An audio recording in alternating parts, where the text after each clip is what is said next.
Welcome back to Guide to Reads, your quiet space for powerful ideas.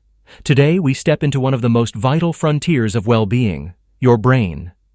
You may think of memory loss or mental fog as inevitable signs of aging. But what if they weren't? What if science has quietly uncovered ways to reverse or prevent cognitive decline?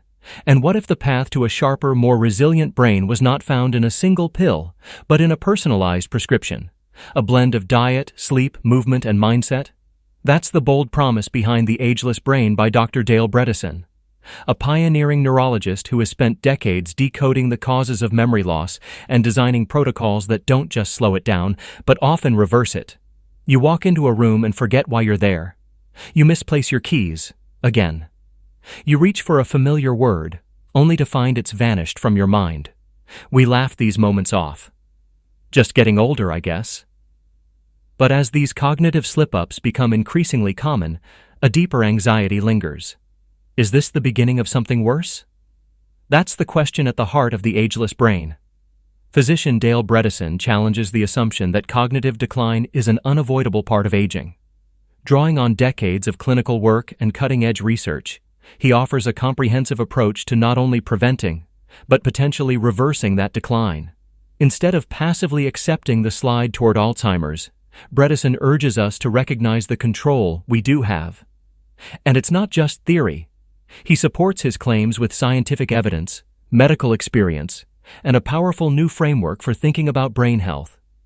Whether you're in your 20s or your 90s, the Ageless Brain lays out practical strategies to preserve and enhance mental clarity throughout your lifetime. So if you've ever questioned whether aging has to mean losing your edge, this blink offers a hopeful and eye-opening answer.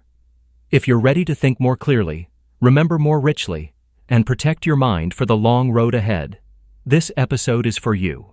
Let's begin. 1. Cognitive decline can be prevented.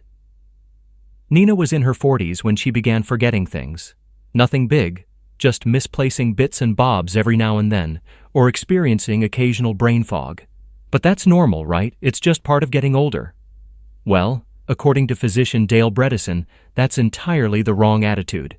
Cognitive decline may be common, but that doesn't mean we should brush it off as normal. When we start noticing signs, or ideally even before these signs appear, we need to take action. So, after these forgetful instances started to pile up, Nina did a test known as the Montreal Cognitive Assessment, or MoCA, which is used for evaluating cognitive health. A score between 19 and 25 suggests some degree of impairment. Worryingly, Nina scored a 23.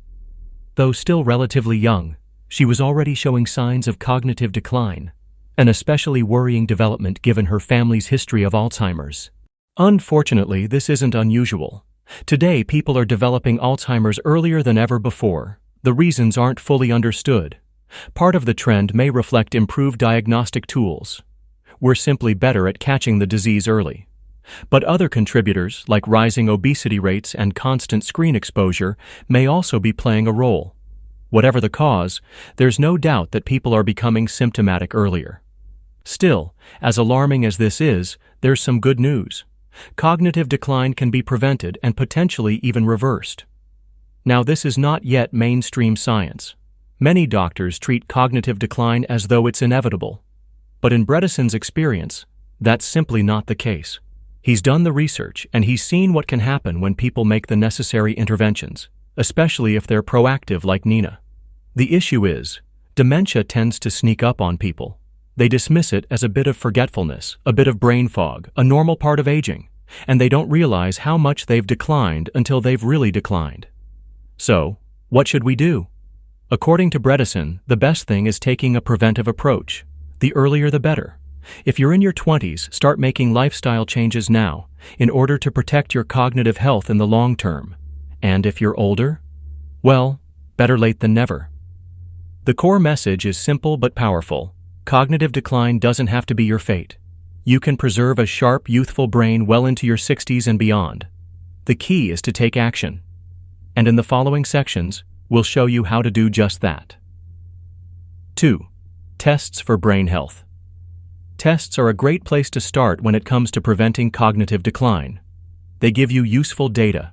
a snapshot of your current cognitive health that can help guide next steps.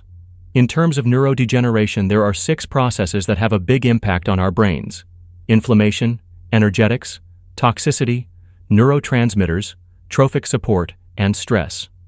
To understand how these factors may be affecting you, you'll need to look at specific biomarkers, and that means getting tested. Ideally, these should be part of your regular health checkups.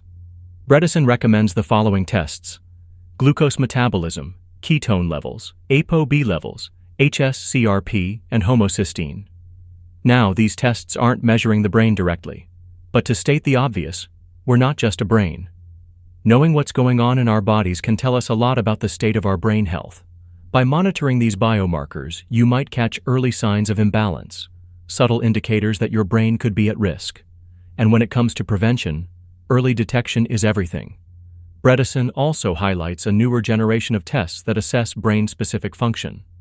One important marker is GFAP, glial fibrillary acidic protein, which reflects brain inflammation.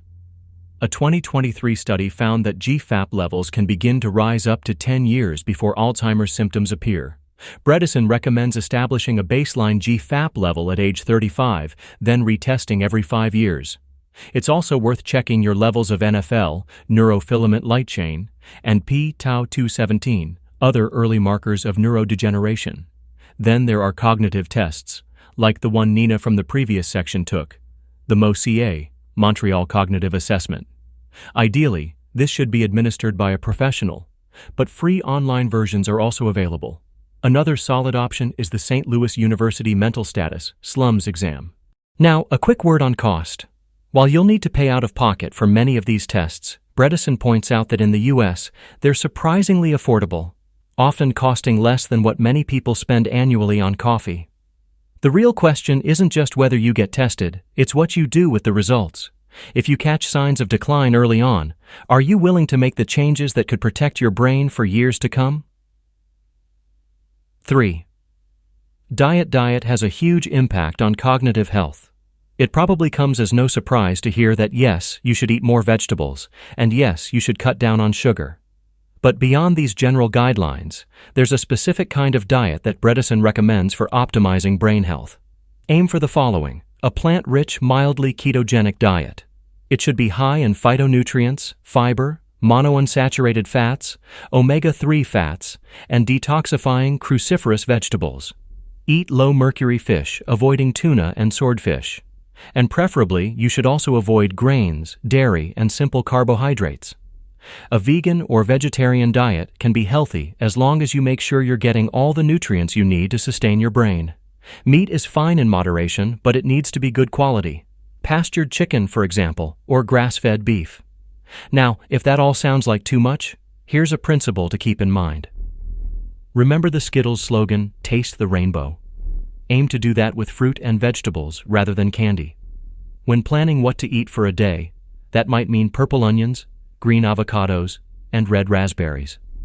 That said, it's important not to go overboard with fruit since it's naturally high in sugar. Opt for low-glycemic organic fruit. Think berries rather than pineapples. Also, it's best to eat the whole fruit. Instead of drinking orange juice, eat a whole orange. That way you get the fiber while reducing the glycemic effect. As much as possible, eat mostly plants. And stick to real, recognizable food, the kind your ancestors would have called food. Ultra-processed food, for example, should definitely be avoided. Studies show a link between higher consumption of processed foods and a faster rate of cognitive decline. When you eat matters too. Try to avoid eating within 3 hours of bedtime, as late-night snacking can interfere with sleep. And high-quality sleep is essential for brain health. All of this might sound like a lot, and yes, change can be hard. It might be tough at first to give up some of your favorite treats and to find ways to incorporate more vegetables into your diet. So don't be too hard on yourself if you fail from time to time. But it is worth making the effort. Keep trying and take it one step at a time. Even small tweaks to your diet can make a big difference. And remember the goal: staying healthy well into old age so you can enjoy your life. That might keep you motivated. 4. Exercise and sleep. Here's a striking statistic. About a quarter of the population carries a gene variant linked to an increased risk of Alzheimer's, and this genetic factor can begin affecting memory performance as early as age 18 or 20. You can't change your genes, but you can change your lifestyle. Diet is one powerful tool, another is exercise, which acts as a potent antidote to cognitive decline. What's good for your body, it turns out, is just as good for your brain. While any type of exercise can help to improve your cognition, ideally you should be aiming for a variety. The starting goal is 3 hours of aerobic exercise a week. That could be something like jogging, swimming, or cycling. On top of that, it's important to do regular strength training and a high-intensity interval workout every now and then. In order to maximize the benefits for your brain, Bredesen also recommends blood flow restriction training and exercise with oxygen therapy. Now, you might be thinking, I don't have time for all that. But research shows we often have more free time than we realize. And investing even a portion of it in exercise pays off in ways that go far beyond the gym. Don't get too hung up on what kind of exercise is best. The main thing is that you do something you enjoy, so you can keep it up, whether that's running in the park or lifting weights in your backyard. And just as it's best to avoid eating late at night, exercising earlier in the day is also a smarter choice. Evening exercise can interfere with sleep, which brings us to another major benefit. Physical activity helps you sleep better. By increasing energy expenditure and regulating sleep hormones, exercise promotes deeper, more restorative rest. That, in turn, helps reduce stress and anxiety, both of which are closely tied to cognitive health. We should be aiming for the right amount of sleep, not too much, not too little. Somewhere between 7 and 8.5 hours a night is ideal. Surprisingly, more than 9 hours is also associated with higher risk for dementia as well. But it's about quality as well as quantity. That means a sleep session that includes 1.5 hours of REM sleep and at least 1 hour of deep sleep. Even if you think you're a fairly good sleeper, it's worth considering if there are any changes you can make to improve your overall sleep quality. Avoiding screens at bedtime, for example, or sticking to a regular sleep schedule. Don't stress too much about it, but do pay attention. Your brain will thank you. 5. Brain training. We can make changes at any stage of life, and our brains can too. That's thanks to neuroplasticity, the brain's remarkable ability to rewire and adapt in response to new experiences. Ideally, we want our brains to stay flexible throughout our lives, constantly adjusting to different circumstances. One powerful way to support this is through brain training, cognitive challenges that engage us intellectually and psychologically. As with everything we've discussed so far, starting early is ideal. But brain training offers benefits for everyone, even those already experiencing cognitive decline. Still, for the average person, here's what Bredesen suggests. Set yourself a small cognitive challenge every day, a medium challenge every month, and a big challenge every year. These challenges need to be new, activities that force you to use your brain a bit differently. For example, a small challenge could be a new kind of puzzle. If you usually do crosswords, do a Sudoku instead. Or break a habit, go to a different coffee shop one day or work in another room. Those are daily things. For your medium monthly challenge, try reading a different genre of literature or experiment with cooking a new kind of cuisine. The big cognitive challenge, something you do annually, should be something more ambitious. It might be learning a new language or some other kind of long-term study. By setting yourself these kinds of challenges, you're improving your brain's capacity for reorientation and change. That way, when other kinds of changes come your way, it'll be easier to adapt. Social connection plays a key role here as well. Meaningful relationships demand flexibility, constant interaction, and emotional responsiveness, all of which support neuroplasticity and help keep the brain young. And it's not just about close friends and family. Interacting with strangers can also stimulate the brain. Meeting someone new forces your brain to process unfamiliar information, faces, voices, and cues about whether this is someone to remember. These moments of social novelty are, in essence, micro-workouts for the brain. One theory for why social interaction is so cognitively protective is that it encourages flexible thinking. In every conversation, we're challenged to adjust our assumptions, rethink our perspectives, and navigate differences. This mental agility may help explain why research suggests that people with strongly partisan views on either end of the political spectrum, tend to be more prone to memory issues and distorted perceptions of reality.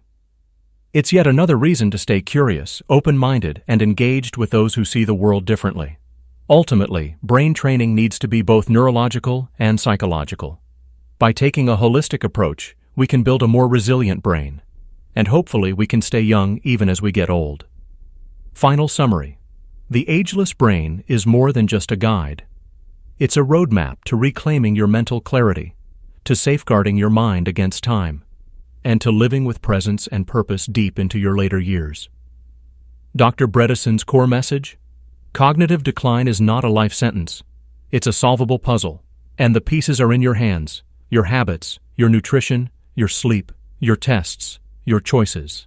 Start small. Stay consistent.